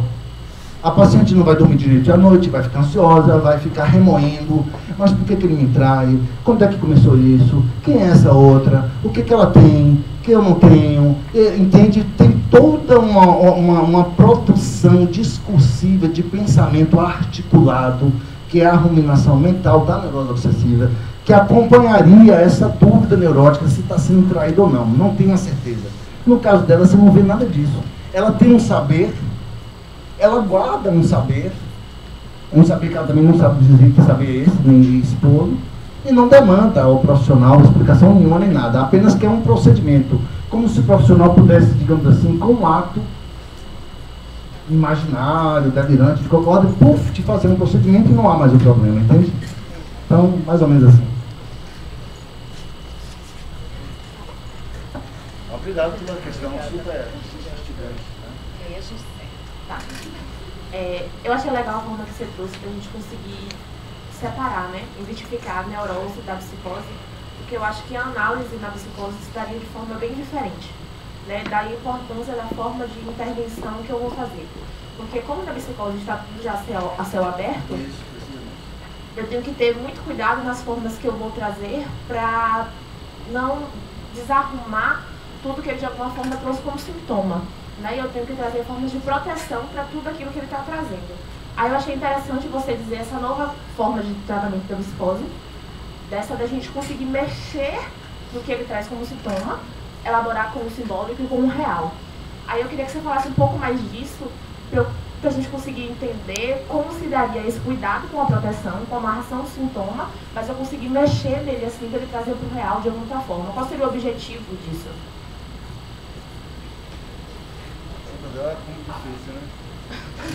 Sua pergunta dá um seminário, né? Tratamento da psicose, com super denso.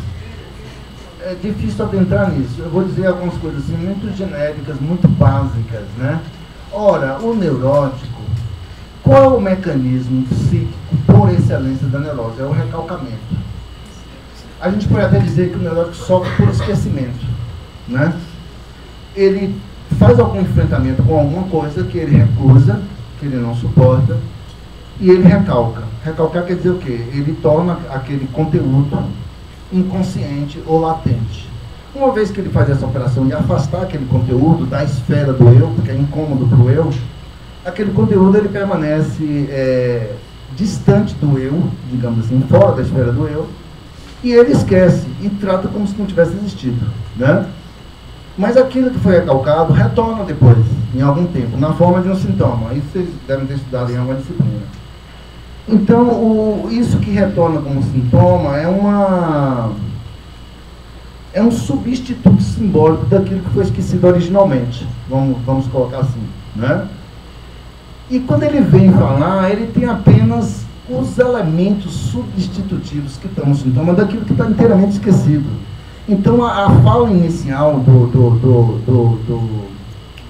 do neurótico, além de ser uma fala muito racionalizada, muito organizada, etc., vem marcada por esses lapsos de memória, e ele vem buscando uma significação para isso que ele está sentindo atualmente. E não percebe que isso tem uma ligação lá com o que passou e que não passou, que é vivo no inconsciente, né? A memória humana é viva, não tem essa coisa de que passou. Passou não, está lá ativo, né?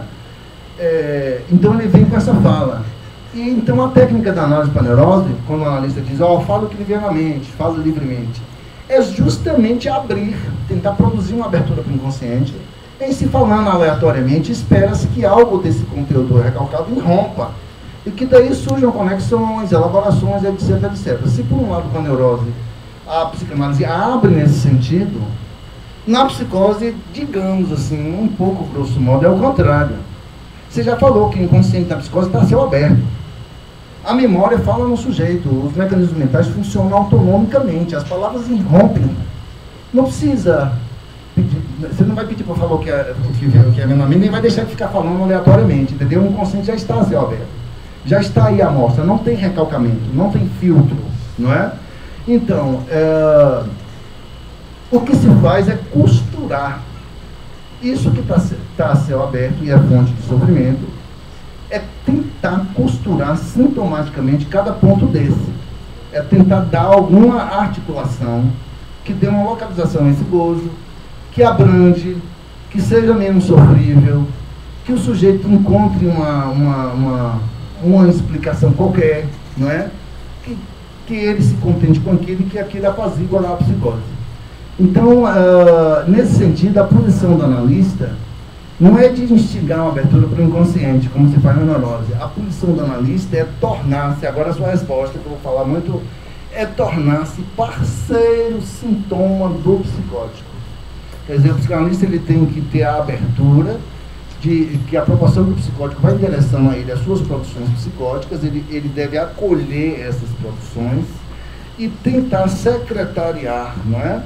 O discurso desse paciente de modo a fazer uma boa articulação real, simbólico, imaginário que apazigue, digamos assim, esse gozo perturbador, essa excitação perturbadora, ou esse fenômeno elementar perturbador, entende? Dá um invólucro, dá uma amarração real, simbólico, imaginário, e uma localização, e quem sabe até uma função, uma utilidade é isso, que permita ao sujeito abrandar ou apaziguar a sua psicose, assim, de uma forma muito genérica. A função do analista na psicose é fazer um sintoma novo, que é amarrar o simbólico e imaginário de uma maneira eficiente, já que a amarração anterior que o paciente fez sozinho está disfuncionando. Então, uma nova amarração, substituindo um sintoma por outro, entende? Não abrir em direção ao inconsciente, assim, de uma forma muito geral. Acho que tá bom passar por lá para a colega, senão fica demais, né? Obrigado.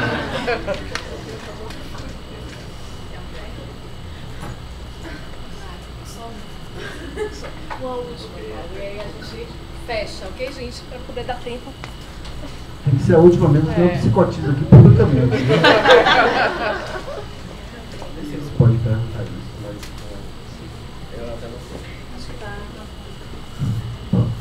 sei. Considerando que alguns teóricos dialogam entre si, no caso da compreensão clínica da psicanálise, a gente pode utilizar de outros conhecimentos?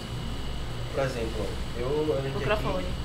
eu elenquei tipo, como a epistemologia do conhecimento da análise do discurso, que trabalha com Lacan. A gente pode utilizar dessa compreensão na análise clínica, considerando conceitos como sujeito, discurso, enunciado, para poder melhorar, ou melhor, ter um ponto de maior compreensão sobre o caso, apesar de estar falando sobre psicopatologia. Seguramente você está falando, não é? Epistemologia do discurso, Michel Foucault, né? Preciso.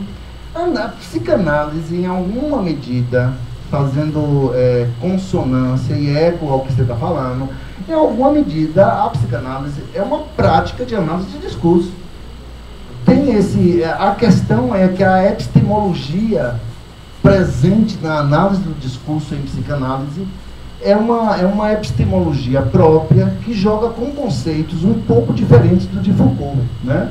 A psicanálise vai jogar com conceitos como gozo, acontecimento de corpo, real, imaginário, simbólico, ser falante, né? Ou a epistemologia de Freud, tanto Lacan quanto Freud, para tornarem a psicanálise possível, tiveram que fazer uma epistemologia do inconsciente para que a análise fosse possível, como uma terapia pela palavra, né? Como uma prática de análise de discurso, digamos assim, né?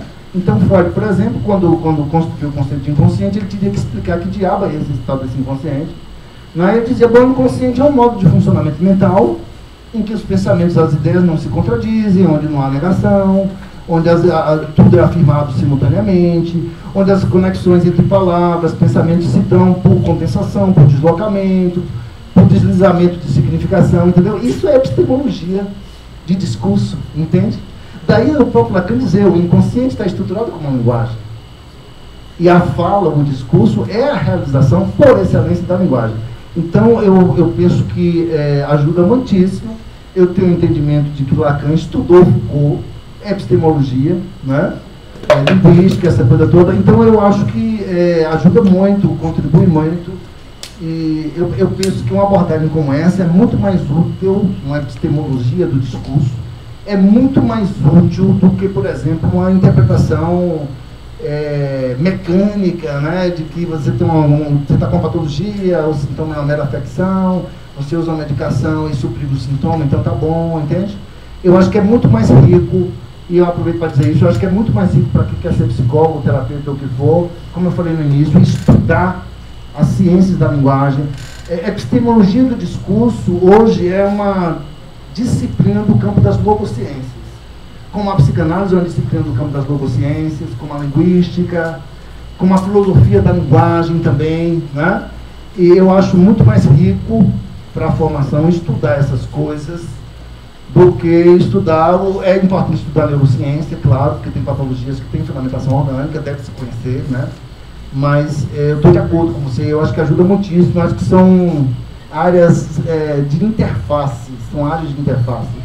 Tem uma comunidade aí, tem uma comunidade de solidariedade entre a epistemologia do discurso e a psicanálise da organização lacaniana. Estou inteiramente de acordo. Achei maravilhosa essa intervenção.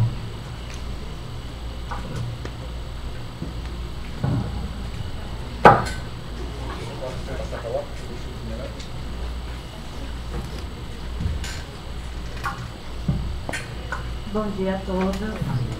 Primeiramente, eu gostaria de parabenizar a iniciativa do evento, né? É importante essa discussão que está tendo hoje. E agradecer também o convite, a Amanda, que teve contato comigo. Eu vou trazer um pouquinho, né, sobre a abordagem centrada na pessoa, como é que vê o diagnóstico, né? Rogers, na verdade, ele teve como foco o estudo do desenvolvimento humano, né, e das relações. Então, ele não se ateve aos diagnósticos em si. Então, assim, nesses estudos ele percebe que o ser humano ele tem um desenvolvimento, né, ele tem uma capacidade, uma potencialidade para o crescimento, algo que é orgânico, né? Logo, ele acredita que o ser humano, né, que toda pessoa, ele é capaz desse crescimento, né, de exercer essas potencialidades. Então, assim, diante disso, independente de qualquer diagnóstico, independente de qualquer patologia, ele acredita que é possível o que ele deu o nome de tendência atualizante, né, que é esse impulso orgânico do ser para esse crescimento. Mas o que é que ocorre? Que, assim, por vezes a gente vê pessoas com desajustes, como ele chama, né? Então, assim, na infância, por exemplo, nós estamos em desenvolvimento, não temos uma maturação psíquica, um amadurecimento suficiente para lidar com algumas situações. Logo, a gente precisa, né, de um amor, de um cuidado de um outro, que geralmente são as pessoas mais próximas, né? Os pais, né, os genitores, os responsáveis. Quando esse amor, esse cuidado, ele não é colocado de forma incondicional, né? Logo esse sujeito, por vezes, às vezes assume conceitos do outro para que de alguma forma obter esse amor, né? Com isso, em algum momento, esse sujeito ele entra em conflito com o seu eu real, né? E com esse eu que é, na verdade, externo e que de alguma forma ele internalizou. Diante desse conflito é o momento que acontecem as atitudes, os comportamentos desajustados, né? Que poderia ser uma psicopatologia. Então, assim, só que ele não se atém a cada detalhe de cada patologia, ele compreende que é um desajustamento, que é a incongruência do eu real, né? Diante disso, ele traz que é necessário existir um clima facilitador para que esse sujeito, essa pessoa, ela possa desenvolver as suas potencialidades. Então, assim, existe esse organismo, só que diante de situações de vulnerabilidade, né, é necessário que exista uma relação, né, e aí ele traz a relação do terapeuta, né, uma relação intersubjetiva, como algo possível para esse ajustamento, né. Então ele traz esse clima facilitador, colocando que são necessários três pontos, né, que é a questão da congruência, né, realmente o terapeuta ser ele mesmo, ser verdadeiro nessa relação, a questão da aceitação incondicional, né, independente de como esse sujeito, essa pessoa se apresenta, eu aceitá-lo, e a questão da empatia, né. Então, diante desse clima facilitador, Roger acredita que é possível o reajustamento desse sujeito, né. Então, assim, trazendo um pouquinho do caso, né, chamou a atenção, o professor até já sinalizou, né, chamou a atenção exatamente o momento que ela vai para a prova de doutorado, né, análise de doutorado. Aparentemente, aquele momento foi um momento que foi vulnerável para ela, que não foi facilitador para ela, né. Em algum momento, naquele momento, de alguma forma, desajustou, né? Com o uso dos medicamentos foi possível regularizar algumas coisas. E aí vem o momento da gestação também, que é um momento, como o professor também colocou, que é um momento querendo ou não, que mobiliza muito a mulher, né? Tanto questões corporais como psíquicas, mobiliza muito. E é um ponto que desencadeia esses comportamentos novamente desajustados, né? E aí, o que fazer diante desses comportamentos? O terapeuta, né? O que fazer diante desses comportamentos desajustados? Exatamente tentar favorecer esse clima facilitador. E aí é necessário, como a gente intervir diante desses casos, né? Que é a questão das respostas reflexos. E aí nós temos 3, que é a reinteração, que é a mais simples, que é, na verdade, você devolver para o outro algo que ele está dizendo ali, como uma forma dele perceber o que está dizendo. Tem também o reflexo do sentimento, que essa já é um pouco mais elaborada, tenta buscar que o sujeito ele associe, né, de alguma forma o que ele está dizendo com o que ele está vivendo. E a elucidação, que já é mais complexo, que é, na verdade, você traduzir de alguma forma, na verdade, você pegar algo desorganizado que o sujeito está colocando e organizar para que ele possa ter uma melhor compreensão disso. Então, assim, a partir dessas respostas de reflexão, o terapeuta ele pode auxiliar. Só que qual é o grande ponto, na verdade, para que esse terapeuta ele possa realmente favorecer esse crescimento pessoal dessa pessoa? Na verdade, é o seu desenvolvimento pessoal, né? Então, assim, um dos grandes pontos que o Rogers ele vai trabalhar, que ele vai focar, é a importância do nosso próprio processo terapêutico, né? Do nosso próprio processo de crescimento pessoal. Então, assim, não é possível eu ajudar o outro se eu estiver o tempo todo me esbarrando, né, nas minhas questões, né? Então é necessário que o terapeuta ele realmente busque esse crescimento pessoal, desenvolver suas capacidades e potencialidades para realmente estabelecer uma relação intersubjetiva com esse sujeito e a partir disso conseguir, né, estabelecer esse reajuste necessário para que ele possa se desenvolver. Então, assim, a psicopatologia fenomenológica, ela não é que ela não considere os sintomas, né? Ela considera porque ela entende que aquilo faz parte daquele sujeito, né? Só que ela vai ver esses sintomas, como esses sintomas são vivenciados, né? Como é que ele se apresenta, e não simplesmente coisificando esses sintomas, né? Não é os sintomas pelos sintomas, simplesmente, né? Então, assim, é como ele se apresenta, é como ele vai aparecer, né? Tem um contexto aí por trás, né? Esse sujeito, ele traz, essa pessoa, ela vai trazer esses sintomas, mas tem um contexto, né, por trás. Então, assim, na verdade, realmente considerando esse ser, né? Esse ser que está na sua frente e considerando essa história de vida, realmente como se apresenta os sintomas.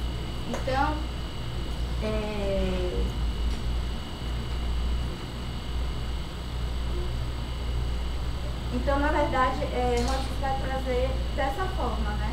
Essa questão da capacidade do ser humano, né? Desse crescimento pessoal. Logo, não se trabalha exatamente com a preocupação desse diagnóstico, né? Então, assim, o grande trabalho maior é que o terapeuta ele possa estabelecer essa relação, né? Não que a gente não considere, né? Eu, enquanto terapeuta atualmente, bebo de outras fontes para poder atuar na minha clínica, né? Mas o essencial é essa relação, né? Essa relação, como ela é colocada, como ela é estabelecida, para que possa realmente ajudar esse outro ao crescimento.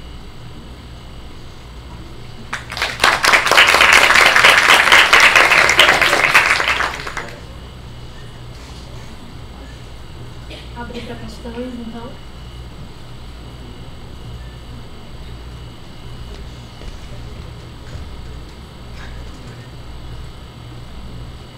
Bruna, Sobre o que você falou de não pensar nisso do diagnóstico, trabalhando com isso, como a psicanálise, né, como ele falou, mais sobre o que ela poderia ter, as questões e tal. Isso não dificulta o processo do tratamento, ou não demora também para fazer isso, já que não meio que deixa isso do diagnóstico um pouco de lado?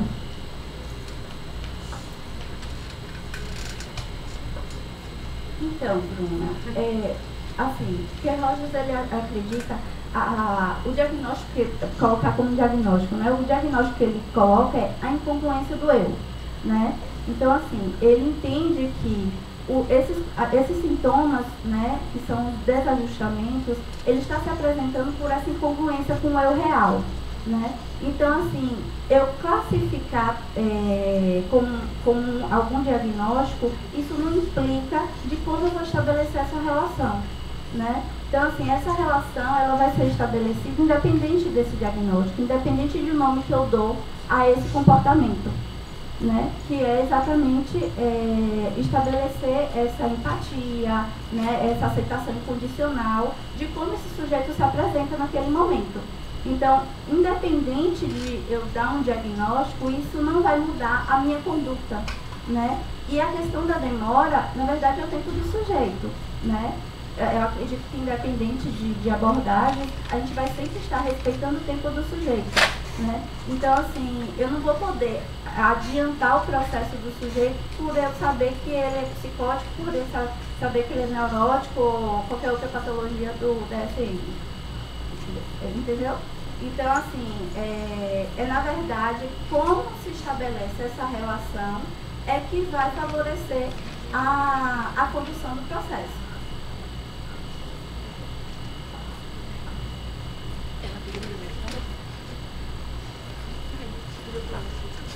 Minha dúvida é mais em relação à intervenção mesmo, porque em alguns momentos que Juliana perguntava para ela falar dela, ela sempre dizia que era irrelevante e não falava. Como quebrar essa resistência do paciente, até para estabelecer essa relação que é necessária para o trabalho mesmo. Certo.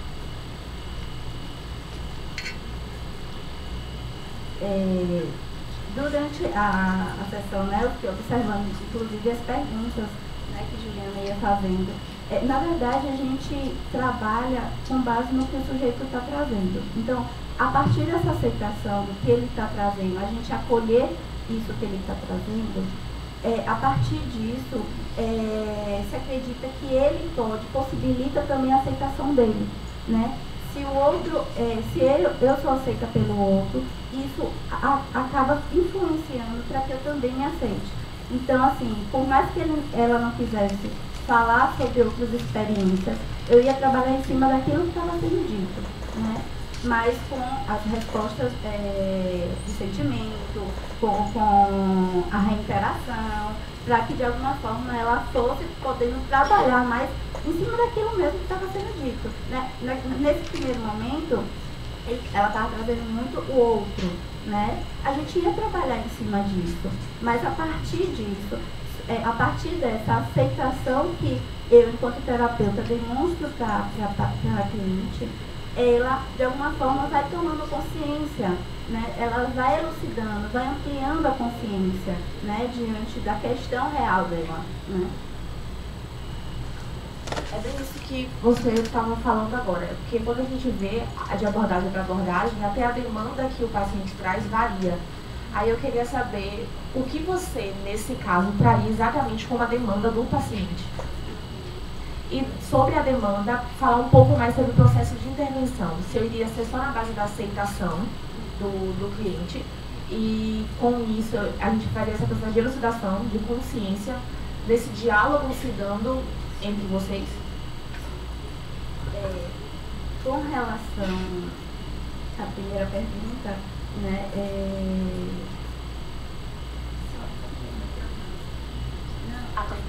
O que seria exatamente a demanda que o paciente está trazendo? Então, nesse caso, volta exatamente, né? Nesse caso, me parece que teve esses momentos aí de vulnerabilidade, né, que ela viveu essa vulnerabilidade, de alguma forma, não foram ambientes facilitadores, né, aparentemente, lógico que foi só o primeiro contato, o primeiro momento. Então, assim, aparentemente ela vivenciou isso, né, e Rogers ele traz exatamente dessa transformação constante da personalidade. Então, ainda que o sujeito ele possa, em algum momento, estar ajustado, pode sim acontecer uma situação de vulnerabilidade, de desorganização, que acabe desajustando ele, né? Então, assim, por mais que durante toda a vida dela ela não apresentasse, né, comportamentos desajustados, por ela ter vivenciado, e aí a gente vai trazer como hipótese essa vivência aí da prova de doutorado, por ela ter vivenciado esse momento, né, que não foi facilitador, ela traz como assim, né, eu fui desqualificada, né, então assim, não foi facilitador para o crescimento pessoal dela. E aí com isso, aparentemente apresenta uma autoestima baixa, né, aparentemente essa pessoa, ela se sente incapaz, se sente insegura pela forma como foi conduzido, né? Então, a partir disso, as intervenções elas vão ser exatamente de alguma forma, como é que eu posso dizer? De aceitação mesmo desse processo, né? Na verdade, a partir dessa aceitação que ela pode também perceber que pode ser diferente, né? Então, assim, se eu simplesmente digo que tal situação ela não é real, né? Se eu simplesmente não dou credibilidade, não dou aceitação para aquilo que ela está dizendo, ela simplesmente se fecha, né? Então, assim, a partir dessa aceitação incondicional, né, dessa empatia, que é também se colocar no lugar do outro, no sentido que ainda que seja algo que seja muito da projeção para o outro, ainda que não seja algo tão real, que não seja do seu eu, mas ela está vivenciando aquilo. Então eu tenho que, de alguma forma, considerar o que ela está vivendo, né? E a partir disso ocorre essa ampliação da consciência, né? Então, assim, mesmo na abordagem humanista, a gente iria tratar o subjetivo do sujeito, o que ele traz por trás, e não o que propriamente ele traz como queixa na sua fala, que seria o casamento, por exemplo. Não, a gente ia trabalhar o casamento, só que entendendo que tem questões outras. Tá. Mas na sessão, né, na terapia, a gente vai trabalhar o casamento. Só que a partir das intervenções feitas, esse sujeito ele vai tomar consciência. A elucidação. Exatamente.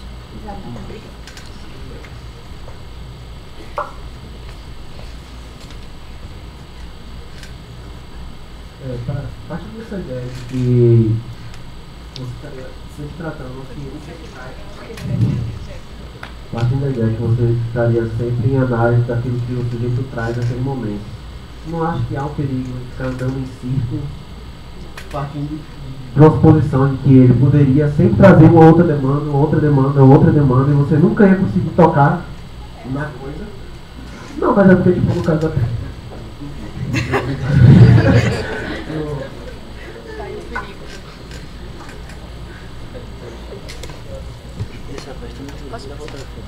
Então, como é seu nome? Rodrigo. Então, Rodrigo, a gente trabalha com aqui e agora, né? Então, assim, a gente... É porque, na verdade, a abordagem centrada na pessoa entende que o processo é conduzido pelo cliente, né? Então, logo, a gente não faz questões que estimule ele ir para tal assunto. A gente trabalha com aqui e agora. Então, a partir disso, a gente vai trabalhar com o que o cliente traz, mas não significa que ele não vai adentrar, né? E aí eu trago um pouquinho da minha experiência, né? Quer dizer, sempre o cliente ele chega com a demanda de uma situação, né, que está vivenciando. Mas assim, a partir dessas intervenções, né, como já foram ditas, ele acaba adentrando, porque o sujeito é integral, né, ele é um todo. Então assim, ele não fica só em uma vivência, ele acaba falando de si, ele traz ele, né, ele traz... Pode falar.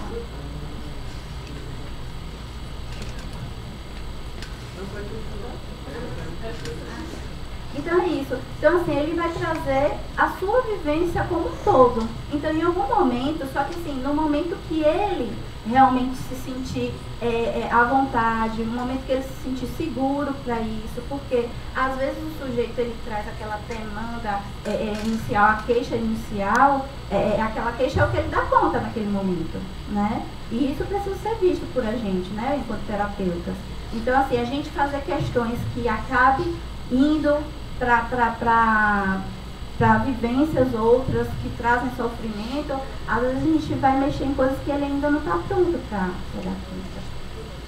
Você falou que o ser humano é integral. Considerando essa sua fala, se ele é integral, ele considera outras características que influenciam no comportamento dele. Então, como é que a gente pode lidar no meio da condição terapêutica com base na abordagem harmonista? Considerando fatores tanto biológicos quanto de uma outra ordem, que não necessariamente é o que ele está trazendo naquele momento. Então, eu até falei um pouquinho. Eu não deixo de beber de outras fontes, né? A abordagem centrada na pessoa, Rogers, ele realmente ele foca muito no desenvolvimento, né, do ser humano e nas relações, né? Nas relações, não só terapeutas, inclusive. Mas assim, eu enquanto terapeuta, eu não simplesmente anulo, né, os outros conhecimentos.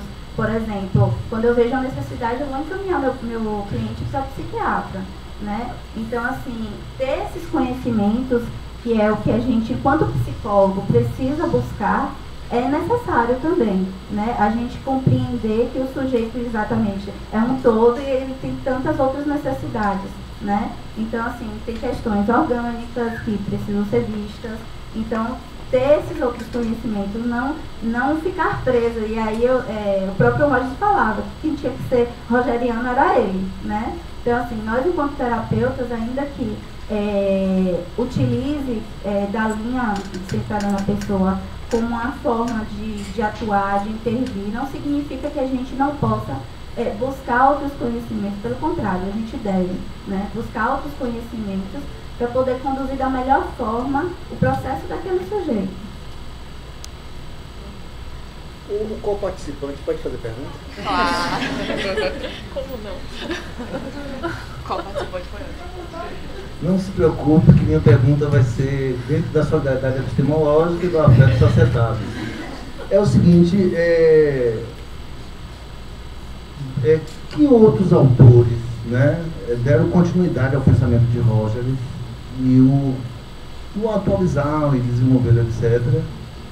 E quais são as abordagens terapêuticas derivadas, né, métodos derivados, se é que existem, né, desta centrada na pessoa?